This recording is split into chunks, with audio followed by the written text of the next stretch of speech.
We're doing rice cake Reese dessert. Step 1, we're breaking up all these little rice cakes just to make them nice and little tiny pieces. We're adding a scoop of collagen. Scoop of collagen. This one's a vanilla protein. Adding a scoop of vanilla protein. And a scoop of vanilla protein.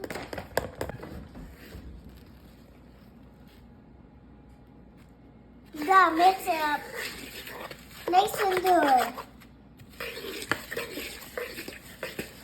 I'm stirring it. Alright, we're going to add 1/4 cup of maple syrup here. Dump that in.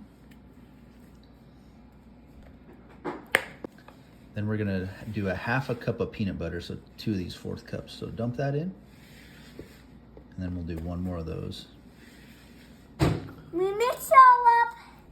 Now to push it into this pan. We packed the nuts on that pan and now to add melted chocolate. There's the chocolate. We're going to put that on top here.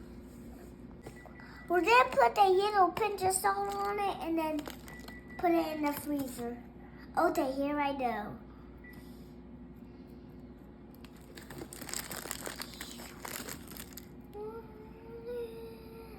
Alright, and we're going to put that in the freezer. After we get all of that, this salt on here. Alright, that's probably good. The Reese's rice taste is done. We're doing the taste test. What do you think? Good. Really good. Alright. Good. Really good. Alright, that's what it looks like. It's our little healthy dessert.